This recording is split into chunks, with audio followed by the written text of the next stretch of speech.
మహాగణాధిపతయే నమః. ఓం గురుభ్యో నమః. ఓం శ్రీమాత్రే నమః. పరమేశ్వర స్వరూపమైనటువంటి జ్యోతిష, వాస్తు మరియు ఇతర అనేకమైనటువంటి శాస్త్రములను మనకు అందించినటువంటి మహర్షులకి నమస్కారం.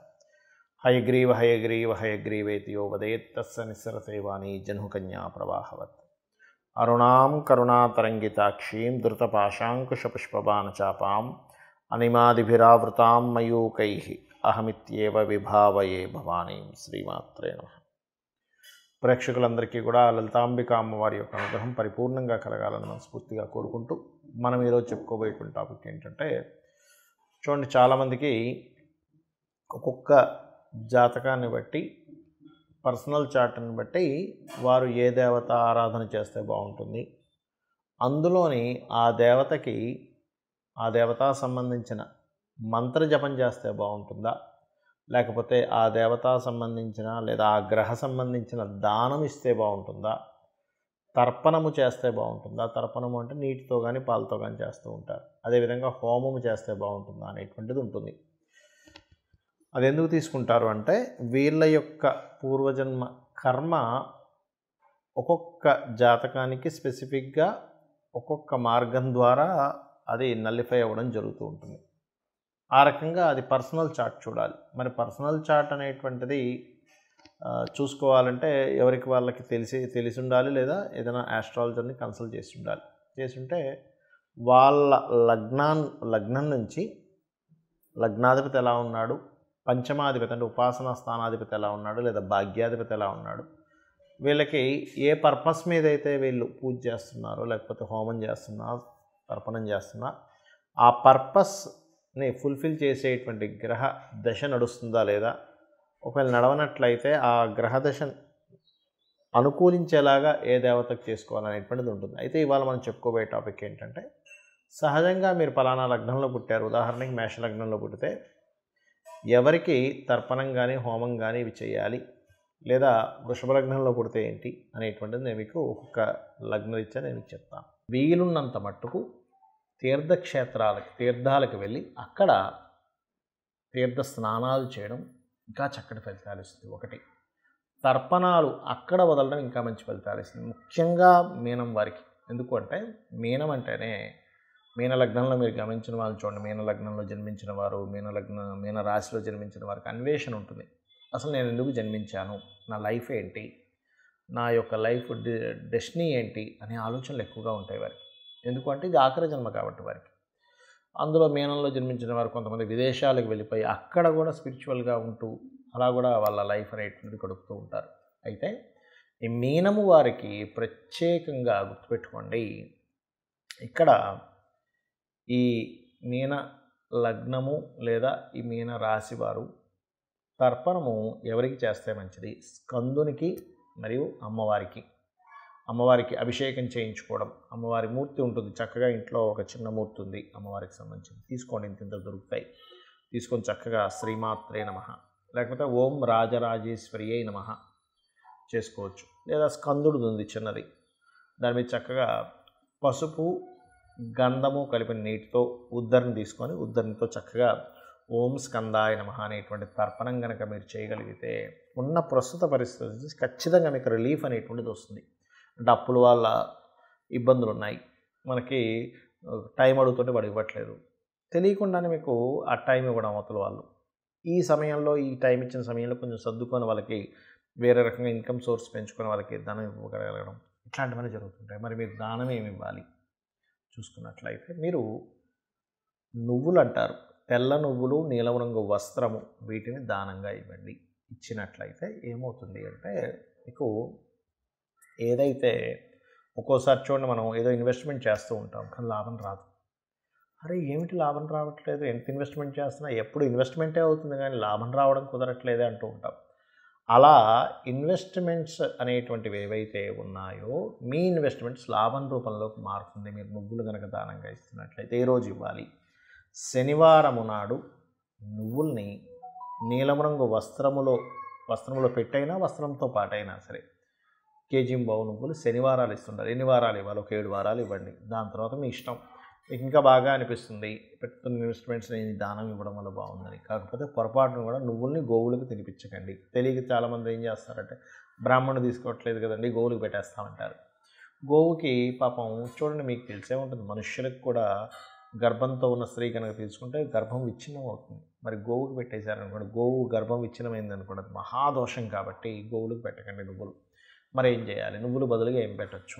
బెల్లం ఉంటుంది, చక్కగా బెల్లం తినిపించండి. ఐరన్ పెరుగుతుంది గోవుకి, ఇంకా శక్తివంతంగా ఉంటుంది. నిజంగా గర్భంతో ఉన్న గోవుకి కనుక ఐరన్ శాతం ఉండేలా పెడితే లోపల ఉండేటువంటి దాని యొక్క దూడ కూడా ఎంతో ఆరోగ్యవంతంగా పెరుగుతుంది. దానివల్ల మీకు ఇంకా పుణ్యం వస్తుంది.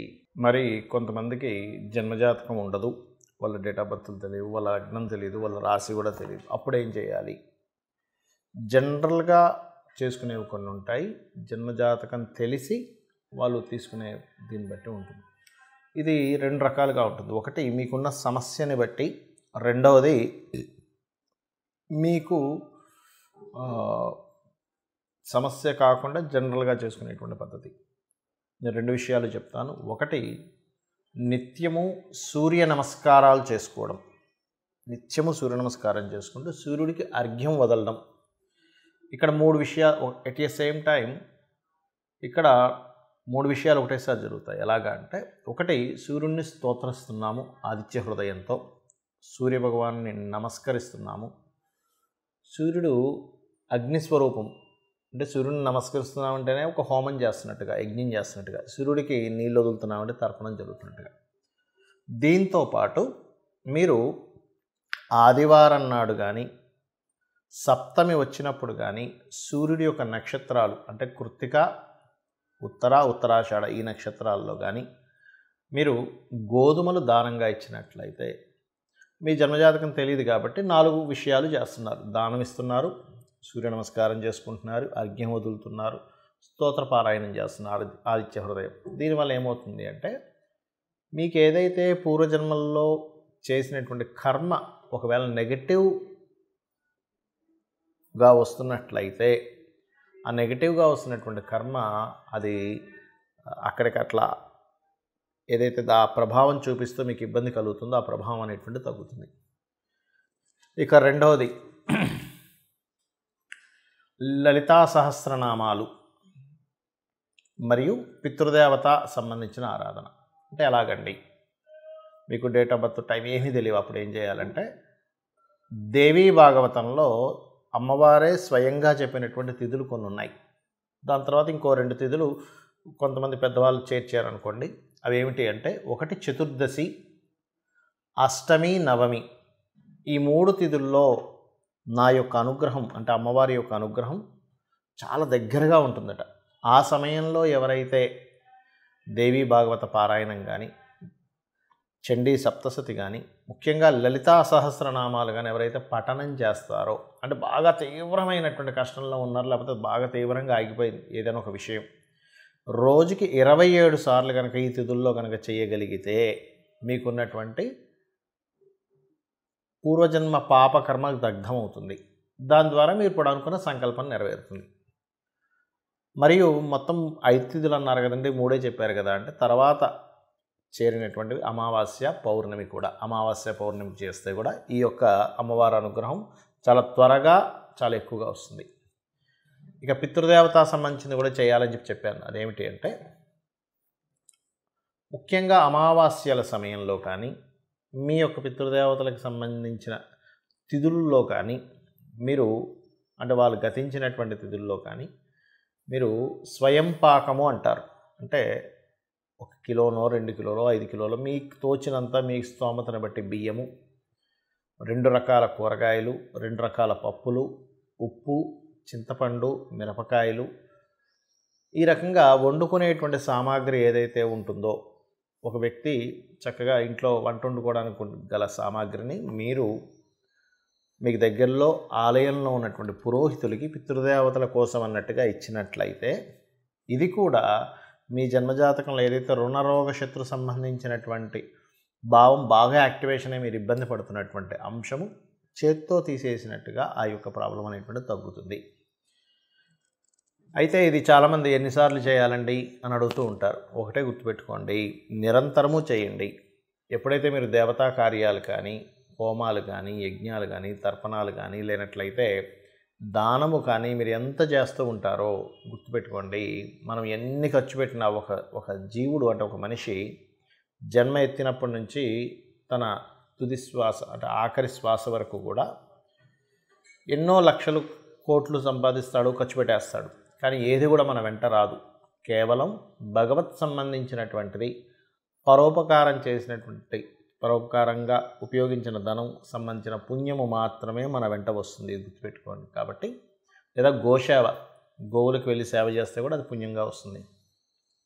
కాబట్టి ఇది చేయండి. ఖచ్చితంగా మీకు మీ జాతకంలో ఏ దశ నడుస్తుంది, ఏ అంతర్దశ నడుస్తుంది, గోచారంలో ఎలా ఉంది, ఇవేమీ మీరు కంగారు పడాల్సిన అవసరం లేదు.